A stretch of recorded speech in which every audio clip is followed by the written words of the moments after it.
What's going on, man? Welcome back to The Basement. I'm Ron. This is my YouTube channel. This is The Basement. As always, we do things my way. It's my channel. I can do what I please. If I would like to take a drink of water while I'm recording, I believe that I have the authority to do so. Just wanted to shout out the boy, Pedro. Here's the thing, fellas. I'm not really trying to be super professional on this channel. I'd rather this kind of be, something that's fun, a different, if you want to watch, Good Morning Football and watch like the ESPN Talking Heads, you can go ahead. On this channel, we're just shooting the shit. I'm giving you guys, I was going to say like top-notch fantasy advice, but I would like to say, top-notch, the creme de la creme of fantasy content. Now, I don't know. That was all just because I thought that would have been funny. I also want to let you guys know this is coming out a little bit late because your boy did it. We're going to get to our top 10 lessons learned in a second, but I went out there, secured an Xbox Series X. It will be shipping to the basement December 14th. And I'm excited because we're probably going to get some gaming videos in. We're probably going to do maybe one video a week. Gaming, maximum, where I hop on Madden, either play Ultimate Team, something like that. I want to experiment with that a little bit, but back to the task at hand today. We're going to talk about the slate of football that we had yesterday, my top 10 lessons learned. Make sure if you enjoy this video, make sure you go down below, subscribe, leave a like. With that being said, let's get straight into the video. I'm going to stop rambling. It has been almost 2 minutes of me talking about absolute nonsense. Let's go. Thirsty, trying to choose. I know I'm critical. My nitty bag. All right. Now, just to get that out of the way, I don't feel any ill will towards Pedro that commented on my video. I just thought it was funny. That's all it was. I just thought it was funny that he expected somebody with 7,000 subscribers to be very professional. That's why I'm not out here in a suit. That's why I'm giving you guys fantasy advice in a hoodie with the Johnny Manziel jersey behind me. So if you want to go somewhere professional, not the spot. But if you want to go out there and you want to win fantasy leagues, this is a good spot because our first lesson learned is that Jonathan Taylor indeed has legendary upside. That legendary upside we were chasing all offseason. If you guys stayed with the channel from the offseason, you guys knew that our draft strategy going into the season was centered around, if you're going to spend an early pick on a running back, we knew, not to pat ourselves on the back or anything, but we knew running back is fragile, right?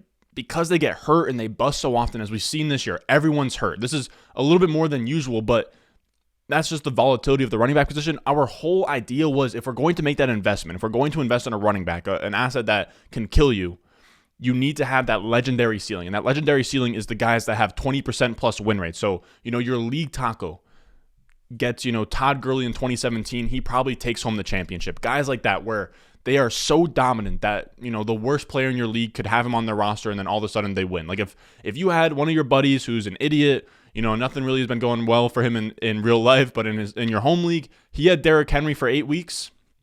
He probably was top 3 in the standings, guys like that. So you can't really get those in terms of wide receivers. Now, Cooper Kupp has been that this year, but he is having a historic type season. But usually running backs are the only guys that give you access to that kind of ceiling. And JT, in my opinion, has shown that he has that legendary upside, where he is now having the kind of season of a Christian McCaffrey in 2019, 2018, Alvin Kamara in 2020. You had Todd Gurley in 2017. I want to say David Johnson in 2016. So guys that just you needed to have them to take it all. And JT yesterday went crazy.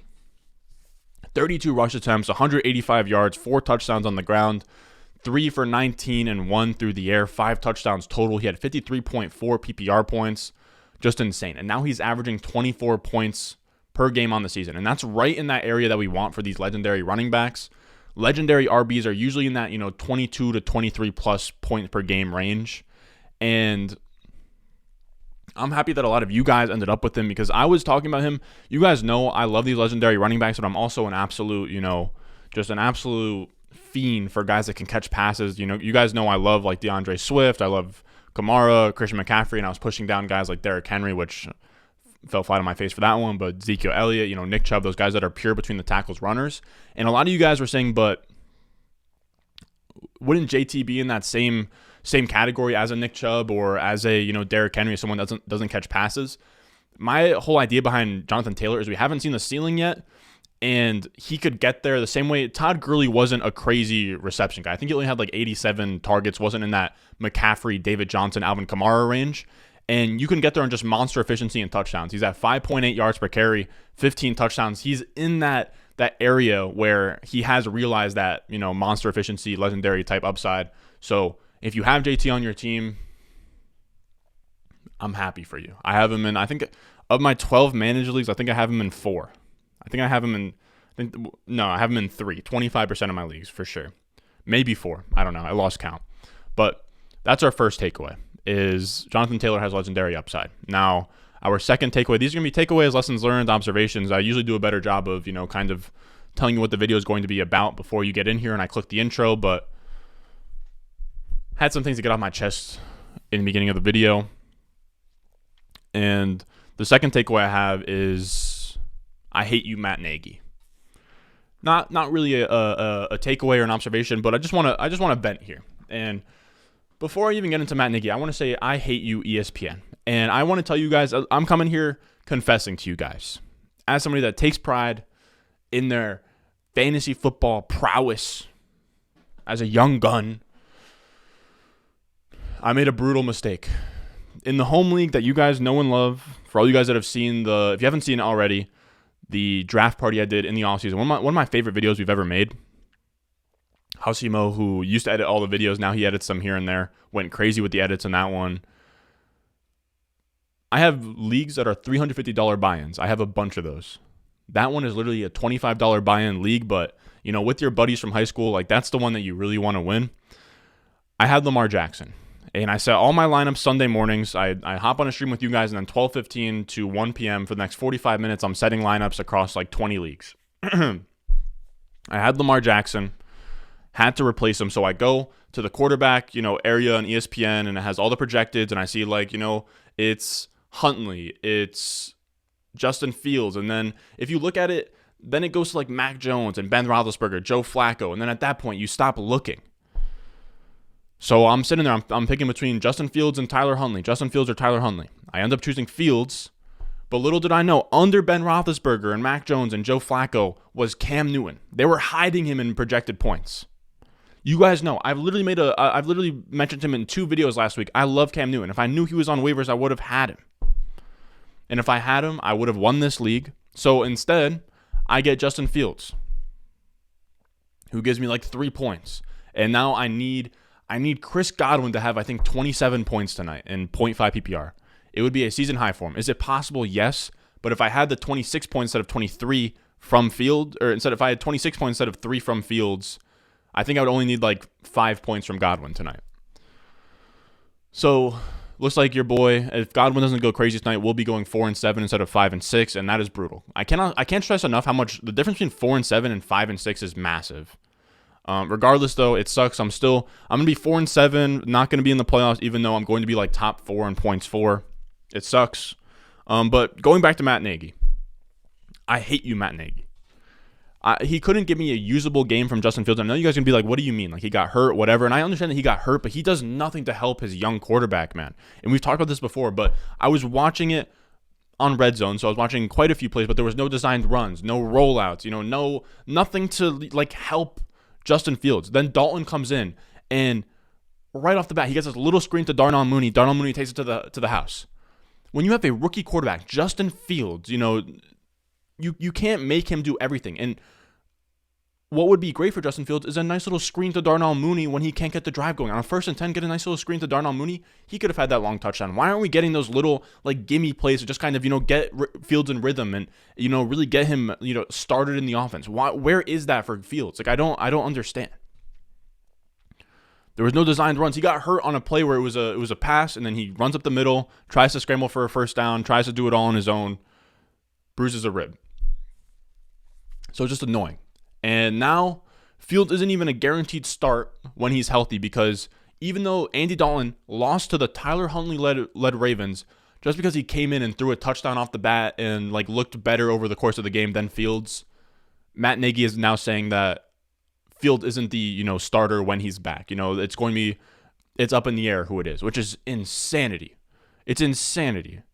Fields looked great against the Steelers. Looked great in the game before that, and now you're gonna take him out again. It's the same thing that happened to Tua, man. I was really high on Tua coming out. I've really cooled off on him. You guys know I'm not like the biggest Tua guy in the world, but I loved him coming in.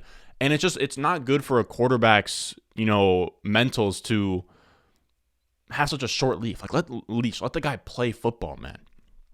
Regardless, though, piggybacking off of that, we'll take this time to talk about Darnell Mooney for a second. And I think that Darnell Mooney finally deserves some respect on his name. And I'm not going to sit here and say that I've been high on him.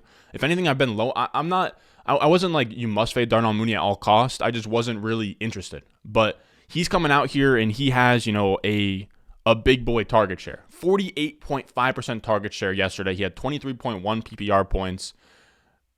I think that he's in the 27 to 28% target share range on the year, and that doesn't happen by accident, You don't just, in the NFL, the hardest skill as a wide receiver is commanding targets. We look for, like, he's commanding more targets than a guy like CeeDee Lamb. I give him, flack about it all the time and players like that, but when you actually start going out there and demanding targets that you don't like, they're earned, right? Even though Allen Robinson was hurt, he still was leading the team in targets with Allen Robinson healthy, I believe. And now Darnell Mooney, in terms of this season, there's really still not a ton of upside just because this offense just sucks. But in terms of like dynasty, as a day 3 pick breakout, he's a speedster. I think that his range of outcomes is like a poor man's Robbie Anderson on the low end, all the way up to his ceiling of like Stephon Diggs. Like he could have that like Calvin Ridley, Stephon Diggs type profile. But it's just something that's promising. He's been demanding a ton of targets. I'm starting to kind of turn around how I feel about Darnell Mooney. Then at takeaway number 4, we have Elijah Moore is that guy when you simply give him a full plate to eat off of. He had 11 targets, 8 catches, 141 yards, and a touchdown. Looked amazing in a game led by Joe Flacco. And the thing that frustrates me the most is because this happened in part because Denzel Mims was inactive. Denzel Mims had some kind of COVID thing going on, and Mims hasn't been a factor at all in the Jets offense. He's somebody that I think that you can pretty much write off at this point, but he's stealing routes and snaps from Elijah Moore. I don't know what it is about the coaching staff. As a Jets fan, I wish I could tell you guys, they love to rotate these wide receivers. They love to get Braxton Berrios on the field and get Keelan Cole out there. And I get that is all nice and well. But in 3 wide receiver sets, 100% of the time, it needs to be Elijah Moore, Jamison Crowder, Corey Davis. And they don't do that. There are some times where even Vincent Smith will find himself on the field. So he gets 83% of the routes. He went crazy.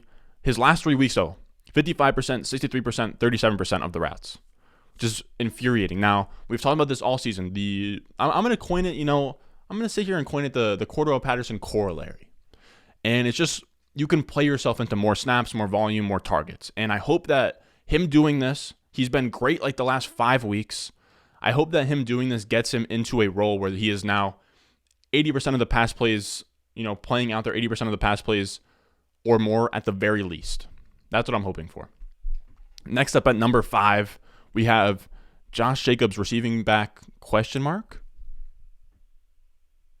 Now this is a low key one. This isn't anything that I have anything as like a crazy takeaway. But Josh Jacobs, as somebody that his entire career has been like someone that can't catch passes, he had 7 targets today, and it wasn't yesterday. It wasn't a bad game script, right? So he was losing to the Bengals by a good amount, but 7 targets is still a lot.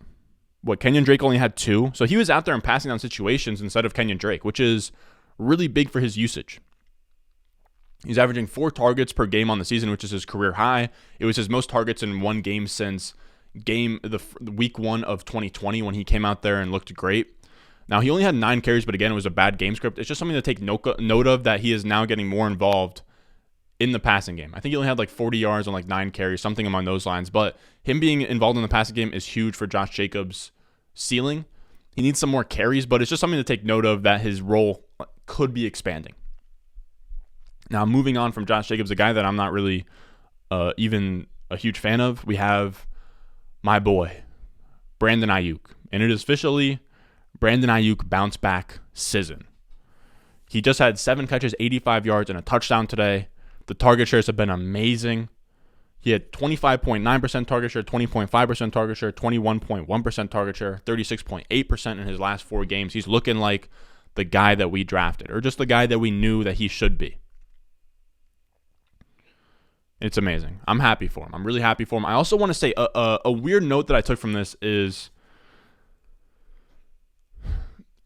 Elijah Mitchell's injury is kind of really nice for Brandon Aiyuk. And why I say that is that he had 7 targets to Debo's 2 targets. Debo only had 2 targets today. Now, he had a bunch of carries. He looked really good, but I think there's this weird wrinkle where I'm not even saying this is necessarily that bad for Debo. Now, ideally, you do want targets more than carries, but Debo's so efficient that carries will still get you there. But if his targets come down and he's then getting carries instead because Elijah Mitchell is hurt and Jeff Wilson and Trey Sermon aren't reliable, if we get more carries for Debo and less targets for Debo, then Aiyuk can eat in the passing game and then Kittle can eat in the passing game. So it is something interesting to keep an eye on, that with Elijah Mitchell out, it is a slight upgrade for Aiyuk and Kittle, if that makes sense. Now, moving on from that, we have our number 7 takeaway, which is the Philadelphia run-heavy offense was great for Sanders, as we expected. We were talking about this all week, and they're a team that went from not running the ball at all. Miles Sanders gets hurt, and then they changed their whole identity. I don't think it was anything to do with Miles Sanders getting hurt, and then like, oh, screw this guy. Jordan Howard's going to be our bell cow. It's just something more along the lines of, passing the ball a ton and abandoning the run game probably isn't the move given, like Jalen Hurts, you want to get a run game going around Jalen Hurts. You probably don't want to have your receiving game rely on Devonta Smith, Goddard, and then like your third best receiving options, like Quez Watkins. So it's not amazing. And like we said, we were expecting before, if I'm remembering the stats correctly, before the Sanders injury, they were averaging about 15 running back carries per game. Afterwards, they were averaging about 30 running back carries per game. In this game, there was 36 running back carries. Sanders had 16, which was a season high. Now, here's the wild part. He had a season high in carries despite only having 44% of the carries. He usually handles around like 60, 65, 70% of the running back carries. So they didn't even have him as a full workload, and he still had 16 carries. So he's really getting a lot of touches, man. I'm telling you guys, this is a new, run-heavy offense. They had 47 carries, and if Sanders, eases back into health, plays with some efficiency out there, he is, going to get 15 to 20 touches a week, which is easily, a firm, high-end RB2 like we were thinking. So get really excited about his usage. I think that the 44% rush share is going to move up to the 55, 60% in that range. And then at that point, we're talking about a guy who's touching the ball almost 20 times a game. And I really do like Miles Sanders. Then our next takeaway is Michael Gallup had a promising game despite a bad box score. The usage was there. He had 10 total targets. He only had 5 catches for 44 yards. So I do like the fact that he was used a lot. CeeDee Lamb and Amari Cooper won't be there for the Thanksgiving game. So there's a lot to like about Michael Gallup in terms of just a spot start at wide receiver. You rarely can have that as like a handcuff wide receiver. He is that. He's good enough to be that. I want to say he had a top 24 season in year 2, which would have been 2019. So Michael Gallup has proved that he can play. He's a good player. He'll get plenty of targets. The Cowboys are playing Raiders on Thanksgiving. I don't know. But regardless, Michael Gallup, the box score is going to lie. The box score 5 for 44 is what, like a 9.4 point game in PPR. He actually had 10 targets. He could have had, something crazy like 7 for 90 and a touchdown. That was well within his range of outcomes. He did have that one route down the seam where, you could argue it was pass interference, but if you're a Cowboys fan, you're of course going to argue for the pass interference. Now, moving on to our 9th takeaway, I have A.J. Dillon, all-purpose back. That's what I wrote. And he didn't have a huge day, right? He only had 11 carries, 53 yards, but the receiving upside is really surprising. For a guy that didn't pass catches at all in college, hasn't been used as a pass catcher much with the Packers because of Aaron Jones, he had 6 catches for 44 yards. He had 6 targets, so he caught all 6 of his targets. He had an 18% target share. If you give A.J. Dillon an 8, like we've been hoping and praying this entire time, right? It finally happened this year. We were like, give Derrick Henry the targets and he will be the RB1 overall. The whole reason why I faded Derrick Henry, because his career high reception was 18. But if you give him 60, 70 catches like he was on pace for before he got hurt, that's RB1 in all of fantasy territory. A.J. Dillon, similar guy. He's going to get all the running back carries, but we were thinking, they probably will shy away from him in the passing game. Maybe you give some passing down looks to, I don't know if they even have a gadget. Like, they don't have Ty Montgomery anymore. Kylan Hill just got hurt. So that is part of it. But now he has a massive weekly ceiling given the targets that he's seeing, given the rushing that he's seeing. I know it didn't pan out this week, but he has legitimate RB1 overall upside next week, or this week, I guess, as long as Aaron Jones is out. Now, our last takeaway, our 10th takeaway, is I hate you, Pete Carroll. I know we had a I hate you, Matt Nagy, but I also hate you, Pete Carroll. This one's painful. The Seahawks played against the Arizona Cardinals led by Colt McCoy today. Not a single time did they ever hold a lead. They were never ahead. They never had a lead. And Russell Wilson only had 26 pass attempts. They were on the bad side of a negative game script, and they had 26 pass attempts. The other side, Colt McCoy and the Cardinals, a team that had a lead all day long, had 44 pass attempts. The pace is really tough, man. When you run that few of plays, right? I'm going to look at this tweet for a second. Jacob Sanderson, he put it really well of how slow the Seahawks have been this year. The Seahawks have one game this season with over 60 offensive plays. 60 plays per game ranks 29th in the NFL. So only one time have they crossed the 29th in the NFL, just their average amount. They're really slow. They're really slow. They don't run a ton of plays. And when that happens, at the end of the year, it sucks for Lockett and DK Metcalf, but Rich Rebar was talking about it. DK Metcalf and Lockett, in terms of their season totals, it's almost like they get a game or two shaved just because of how many plays. Like when a normal team runs about, 70 plays, and you're only running, 60, 50, you keep on adding how far away you are from the mean every single week. You're taking away a lot of plays, a lot of game from DK Metcalf and Tyler Lockett. And we thought that wouldn't happen with Shane Waldron. Shane Waldron comes from Sean McVay's system where they run a really, really up-tempo offense. This is still Pete Carroll having his hand, in the play calling and slowing down the tempo and running the ball. So it's really annoying. It's really annoying. I don't have a concrete takeaway for something actionable from this, but Pete Carroll is killing this offense. There's no reason to have 26 pass attempts in a game that you never had a lead. That's insane when you have Russell Wilson.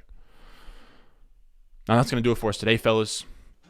I love you guys. It's Monday afternoon, 6:17 p.m. I'm going to get this video uploaded as soon as possible. I'm going to write the outline for the waiver wire video, and then we're going to have that uploaded tomorrow. Now, I also want you guys to know Thanksgiving week is this week. I love you guys. Hope you guys have a nice, holiday weekend. I just wanted to say I'm going to get all my work done this week, Monday, Tuesday, Wednesday for you guys, and then I'm going to have Thursday, Friday, Saturday, Sunday off. I'm not going to be streaming on Sunday, taking the long weekend off for the mentals, little recharge, and then grind from there through the end of the season pretty much. So just want to let you guys know, as always, I love you guys. Subscribe, leave a like, and I'll see you in the next one. I got the juice, I got the juice. Channel, Chatham's on. Foolies glad I'm home. Even my haters kinda glad I'm on. Rest in peace to my vagabond. Rapper, song, singer, suspended, subpoena from misdemeanor.